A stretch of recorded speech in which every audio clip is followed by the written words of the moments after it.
In December of 2015, a graduation ceremony was being held at the Collegio Nasa Center Maria Auxiliadora in Petrolina. As the ceremony began to wind down, just after 10 p.m., Sandro and Lucia Mota noticed that they hadn't seen their youngest daughter, Beatriz, in several minutes. A search of the school grounds would ensue, leading to a grisly discovery a short time later. Welcome to Rotten Crimes, where we delve into the darkest corners of humanity to shed light on the most chilling and heartbreaking crimes. I'm your host, and today, we're going to discuss a case that has shaken Brazil to its core and left a nation demanding justice. In this episode, we're going to explore the horrifying case of Beatriz Mota, a 7-year-old girl whose life was brutally cut short in her school. Please note that this episode contains graphic descriptions and may be distressing for some listeners. Listener discretion is advised. Let's begin. Beatriz Angelica Mota was the second of 2 daughters born to her parents Sandro and Lucia. Beatriz she was born on February 11, 2008, and lived with her family on a rural farm in Juazeiro. Juazeiro is a community that shares a metropolitan area and a nearby metropolis. Petrolina is the town where Beatriz and her family spent much of their time, located in the southern part of the state of Pernambuco. Known for its agricultural production, Petrolina is a relatively large city in northeastern Brazil with a population of approximately 350,000 people. It is located several hundred kilometers inland. Northeastern Brazil is known for its high levels of crime, corruption, and poverty. But the area surrounding Petrolina is a rural area with a lot of vacant land and farmland. For Sandro and Lucia Mota, it was the perfect place to raise their family, especially since they can live on a farm in the middle of the countryside, but still have to commute to work or school in the city every day. Beatriz and her older sister attended Collegio Nasa Center Maria Auxiliadora, a private Catholic school in the center of Petrolina. Her father Sandro worked as a teacher in one of the most famous schools in the region. The entire Mota family has spent several years becoming familiar with the school and grounds. The family regularly attended ceremonies to virtually celebrate Beatriz's older sister graduating from high school, as the family patriarch, Sandro, served as an educator. Beatriz and her parents Sandro and Lucia, all wearing matching shirts, arrived for the ceremony early in the evening and helped set up the school's auditorium. Hundreds, if not thousands, of visitors gathered at the school that night to watch their beloved young people graduate with this honor. I was hoping they would move on to bigger and better things the next year. If you watch the footage of this event, you can see that a lot of people participated. So many people took part in the festive atmosphere and live music that it almost felt like a concert, and the entire Mota family could be seen during the ceremony. In particular, Beatriz's father, Sandro, a teacher at the school, actively participated in the ceremony, giving speeches and taking pictures with the excited students. Beatriz Angelica Mota was the second of 2 daughters born to her parents Sandro and Lucia. Beatriz she was born on February 11, 2008, and lived with her family on a rural farm in Juazeiro. Juazeiro is a municipality that shares a metropolitan area with a nearby metropolis. Petrolina is the town where Beatriz and her family spent much of their time. Petrolina is located in the southern part of the state of Pernambuco and is known for its agricultural production. It is a relatively large city in northeastern Brazil with a population of approximately 350,000 people. Located several hundred kilometers inland, northeastern Brazil is known for its high levels of crime, corruption, and poverty. But the Petrolina region is a rural area with a lot of undeveloped land and farmland. For Sandro and Lucia Mota, this was the perfect place to raise their family, especially since they can live on a farm in the middle of the countryside, but still have to commute to work or school in the city every day. Beatriz and her older sister attended Collegio Nasa Center Maria Auxiliadora, a private Catholic school in the center of Petrolina. Her father Sandro worked as a teacher at one of the most prestigious schools in the area. The entire Mota family has spent several years getting used to the school and grounds. The entire Mota family attended the ceremony wearing white t-shirts with Beatriz's sister's face on them, uncool clothes similar to those worn by families at graduation ceremonies. Beatriz and her parents Sandro and Lucia, all wearing matching shirts, came to the ceremony early in the evening and helped to prepare the school auditorium. Hundreds, if not thousands, of visitors flocked to the school that night to watch their beloved young people graduate with this award. If you look at the video of this event, you can see that many people participated. So many people took part in the festive atmosphere and live music that it felt like a concert, and the entire Mota family was visible during the ceremony.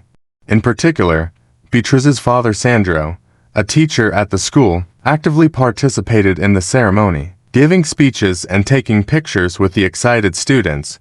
"Beatriz, my daughter, where are you? Hey, B, everyone is looking for you, my love. She's here dressed like me and with her sister's face." Even if this announcement does not have the necessary effect, many of the school's staff will be persuaded to begin searching for the girl, although Beatriz remains missing for several minutes. Minutes later, a distraught Sandra returned to the stage and she told the audience that Beatriz was 7 years old and that she had been playing with her classmates when she was last seen. "I've already looked everywhere I can think of in this school and I still haven't found my daughter. I'm desperate." By this time, staff and concerned parents had begun searching the school for Beatriz, and Sandro gave a second speech over the school broadcast system. As Sandro pleads for help finding his missing daughter, he hears a commotion outside the school auditorium, a mixture of horrifying screams and screams. Using a vast amount of photos and footage taken at the school's graduation ceremony, investigators spent the night fairly conclusively locating 7-year-old Beatriz, her daughter Mota, and her family. He found it in the back corner of the burnt-out closet among the leftover junk rags, cleaning supplies, and a half-full closet. Shortly after, police were called to the scene as families began returning from graduation ceremonies during the tragedy. However, several people remained at the scene to comfort the girl's family and provide statements to investigators, who arrived just after 11:44 p.m. Police, including both military and civilian police, were scheduled to arrive at the scene that night. Throughout Brazil, military police have traditionally upheld the law, while civilian police conducted investigations. So basically, they would work together to seal off the crime scene, collect statements, and then begin the investigation. Over the next day or so, police officers from the state police headquarters in Recife and members of the Institute of Forensic Medicine and Criminology also attended and commented on specific questions regarding the crime scene and evidence. It was decided early on that this crime would be overseen by Delegate Sarah Machado, who would serve as a delegate, overseeing many of these law enforcement agencies and serving in a role similar to that of a judge or prosecutor. However, over time, it became clear that Machado was only one of many delegates overseeing the investigation, and he was replaced by Marconi Ferreira Jacinto until the end of December. The body of 7-year-old Beatriz Mota, found in a burnt-out closet next to an abandoned gymnasium, was discovered because she had never seen such a crime scene in her life. It was an unforgettable event for many. Her autopsy later revealed a total of 40 stab wounds, which then Deputy Sarah Machado claimed were caused by an angry killer. The motive for Beatriz's murder was initially speculated to be personal, as this excess of killings appeared to be emotionally motivated. The murder weapon, a knife, was found at the crime scene, half buried in the young victim's abdomen. Local media reports described this as a fishing knife, but in the photo, it looks like a regular butcher knife with a wooden handle that looks a little old. Surprisingly, there were no signs of sexual assault. Investigators said early on that Beatriz was murdered where her body was found, but there were no blood stains outside the closet, suggesting that she was carried away or dragged inside the closet after her death. However, a few months later, controversy arose. It happened when investigators began speculating about the killer. During the autopsy of Beatriz's body and investigation of the crime scene, authorities will take several samples. Beatriz was one of the few children who attended this event, so many witnesses remembered seeing her. Some remembered seeing them in the fountain area near the schoolyard. If I recall, where did she go just before she disappeared? Later, her body was found near an abandoned gymnasium near a fountain, and the killer was an opportunist and grabbed her close, after which he took her to his secluded area and killed her. It was believed that he took his own life. School footage stored on hard drives gets corrupted early on. However, there were still no working cameras around the gym where Beatriz's body was found.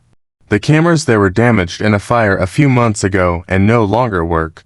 This meant investigators had to rely primarily on outdoor footage and footage shot at graduation ceremonies.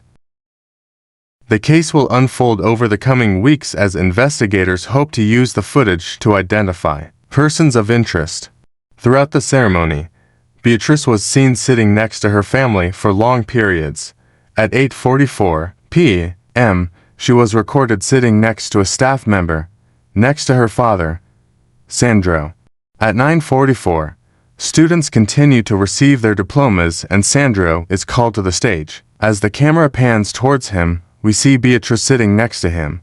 At approximately 10 a.m., Beatriz stood up and sat near her mother Lucia, where she remained for the next few minutes. The last video in which investigators were able to find Beatriz was from 10:44 p.m.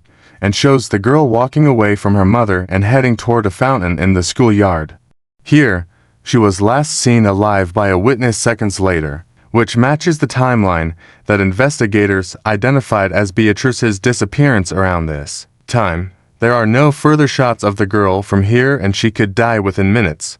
At around 10, a family of 25 people can be seen searching for Beatriz in the auditorium. At 10:43, Sandro takes the stage to address the audience, and just a few minutes later she is discovered at around 10:50, and almost all footage is cut out. The body was found in a burnt-out closet near the abandoned gymnasium, leading to speculation that the culprit was probably familiar with the school. Perhaps he knew that the area was dark and deserted, and perhaps even knew that there were no working surveillance cameras in the area. Therefore, it became a blind spot for the authorities and the perfect place for him to carry out this heinous act. Additional footage later discovered showed the individual entering the school, but there was no footage of him leaving the school. It suggests that he managed to slip away unnoticed. For some, this signals a degree of familiarity with school again. However, several witnesses are believed to have seen the killer at school before and after the crime, but were unaware of it at the time. Among these witnesses was Beatriz's mother Lucia, who was desperately focused on searching for her daughter. In February 2016, about 2 months after Beatriz Mota's murder, police released a digital sketch of the suspect. They claimed to have developed it after talking to several witnesses. All of these witnesses claimed to have seen this person near the fountain where Beatriz was last seen alive, including the victim herself, who was desperately searching for her at the time. This included her mother. One of these witnesses saw this man sitting on a bench near the fountain drinking something, and the man approached him. Another witness, described by police as the most important witness to date, saw the man emerge from in the area where Beatriz's body was later found, near an abandoned gymnasium that was then shrouded in darkness. I witnessed it. Witnesses saw the man washing his hands and face in the men's room a short time later, but didn't think anything of it at the time. Beatriz's father, Sandro, said the person approached at least to other children that night and asked them to help carry a table into the auditorium where the graduation ceremony was being held. But while her plan to lure her children into a dark hallway near the gymnasium didn't work for her other 2 children, it ultimately worked for 7-year-old Beatriz, and her girlfriend. Her kind and innocent nature turned her into a victim. She likely joined this person voluntarily and ended up being stabbed 42 times and left in a burnt-out closet. However, the fact that this person attempted to lure to other children into a dark hallway suggests that Beatriz was not targeted, but rather the victim of an opportunistic predator. This digital sketch of the person was in the form of her effort, which investigators spent over a month creating with the assistance of numerous witnesses. According to their information, the man is 1.65 to 1.7 meters tall, weighs approximately 70 kilograms, and has dark skin. As for his facial features, this man had deep eyes, stern features, and a prominent forehead. No one saw the man leave the school that night, leading to the theory that he may have remained at the school for a while. For this reason, police continued to examine the available footage in hopes of conducting a thorough investigation of this mysterious person. Just days after releasing a digital, his e-fit sketch of this unknown person, law enforcement officials have floated the idea that there may be multiple suspects. This appears to be due to two unidentified DNA samples found at the crime scene, one from the murder weapon knife and one from Beatriz's fingernails, her found under the right hand, dominant hand. I started guessing. Investigators have not said where they believe Beatriz was killed, instead claiming that she was not killed in the closet. Apparently, there was no sign that she had been carried. This seems to refute his initial statement that he did, or drag them into the closet. The following month, March 2016, police announced that up to 5 people, including school personnel, may have been involved in the murder. Authorities publicly claimed that the 5 individuals had disappeared 3 sets of keys that allowed access to the school's interior and exterior doors and gates. These 3 sets of keys were reported missing on November 25, about 2 weeks before the murder, and authorities speculated that this was due to the premeditated nature of the crime. Police also claim that the lights in the hallway leading to the old gymnasium, near where Beatriz's body was found, were turned off. They deduced that this was intentional and also involved careful planning and execution of this murder. This is because it neutralized the effectiveness of the surveillance cameras in that area of the school, rendering them useless to authorities. Additionally, authorities have publicly floated the idea that this crime took place within a very narrow window of time, no more than 20 minutes from Beatriz's disappearance to the time her parents began searching for her. Maybe even from school officials. Authorities kept the names and ages of these 5 people secret, but released details about them to the press.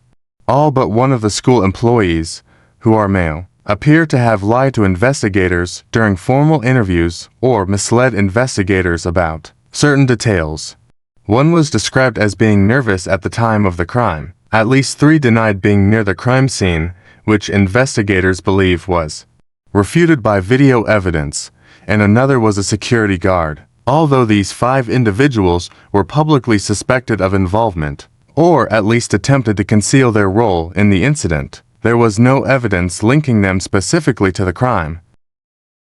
None of these 5 school employees were ever charged with anything related to the incident, but they were fired from their jobs in the weeks that followed. Whether intentional or not, police have succeeded in entrenching the idea of a murder conspiracy in the Brazilian zeitgeist, and it will be difficult to shake the idea in the coming months as the murder investigation continues. Meanwhile, prosecutors in charge of the case have begun to publicly speculate that Beatriz may have been murdered at her private Catholic school for strange religious motives, with possible motives related to Satanism or black magic rituals. He suggested that there might have been. As you can imagine, he was unable to provide any evidence to prove this, making this the second unsubstantiated claim in recent months and doing untold damage to the integrity of the case as it progressed. Months later, authorities uncovered their biggest piece of evidence yet. They found surveillance footage of the suspect walking around and entering the school during the time of the crime. The footage was taken from area businesses and other buildings in a block roughly surrounding the school grounds and spanned a longer period than expected, about 2 hours in total. This individual, the man in the green shirt mentioned above, was seen walking around the school at approximately 8:30 p.m., just as the graduation ceremony was beginning. It's easy to follow him in this footage as he has a distinct gait, with a noticeable sway and gait in his step. The man in the green shirt arrived at the school around 9:44 p.m., about 15 to 20 minutes before Beatriz Mota first went missing. He then slipped past the security guards and blended into the crowd at the entrance. There is no further surveillance footage from here, but footage of the graduation ceremony itself provides a glimpse of this man. Beatriz leaves after just a few minutes. In a sad irony, photos and videos from the ceremony show the suspect, Beatriz's father Sandro, smiling and posing for photos with the graduates. Unfortunately, there is no footage of this guy after this point, but several witnesses will remember seeing this guy here. Among them was Beatriz's mother, Lucia, who began searching for her daughter just minutes later. This footage shows how the man got into the school, how he answered the phone before picking up the murder weapon on the street, and how he got to the courtyard from where Beatriz Mota disappeared. However, no such evidence exists. Footage of this man in a green shirt walking away from the crime scene. From here, his footprints seem to have dried up as he no longer leaves the crime scene through the front door. A few months after releasing this surveillance footage, March 2017, authorities uncovered other startling evidence. This time, images and footage from the school's security system will be made public. The footage, which authorities had previously claimed was corrupted, had been sent overseas to the Federal Bureau of Investigation for supplementary purposes. This surveillance provided the clearest picture of the suspected killer to date. A person referred to as the man in the green shirt was initially identified by several witnesses and later identified as the killer from other surveillance footage. But ultimately, it turned out that it did not belong to the suspect. The smoke bomb that investigators were hoping for. It is likely that the top investigative staff will continue to change over the next few years. I will do it. This frequent change was made after protests from Beatriz Mota's parents, who became increasingly fed up with the investigation over time. In at least one case, a police investigator left the force to work as a security contractor and used his knowledge of the case to pass security information to the school where Beatriz was killed. They argued that there were many such conflicts of interest in this case and that police did not try to solve the crime as they should have. It wasn't until late 2018, 3 years after the murders, that the story began to gain media attention again. At this point, police had identified individuals who may have been involved in the crime. A man named Alison Enrique de Carvalho Cunha, who was one of his two outsourced IT employees employed by the school at the time of the crime. Enrique was not suspected of being the killer, but police say he lied during interrogation, and that security footage was intentionally removed from the school's server in January 2016, less than a month after the murder, was publicly criticized for deleting it. A search warrant was executed at the home where his wife and children continued to live, but nothing was found to implicate Enrique in the crime. He will remain wanted for months to come and become a fugitive in the process. Alison Enrique's lawyers claim this is nothing more than a bullying tactic by police trying to use him as a scapegoat to compensate for their own failures. Enrique's lawyers claim that the police were responsible for mishandling these hard drives, resulting in the destruction of school footage, and that they had nothing to do with Enrique or his work in the IT field. After all, he has owned and operated his own business for over 10 years. He has no criminal history, and his lawyers say any attempt to smear him for their own failures amounts to corruption. Authorities claimed Enrique lied during interrogation and deleted surveillance footage, but a judge in 2019 canceled a warrant for Enrique's arrest due to lack of evidence. Investigations into his possible involvement are ongoing but appear to be based more on hearsay and rumors of conspiracy than anything else. If you found this episode informative and want to help us spread awareness about these cases, please give this video a like and share it with your friends and family. Your support helps us reach more people and can make a real difference. Don't forget to subscribe to Rotten Crimes and hit the notification bell so you never miss an episode. we have many more chilling stories to share with you. Thank you for joining us today on Rotten Crimes. Remember, knowledge is power, and together, we can make a difference.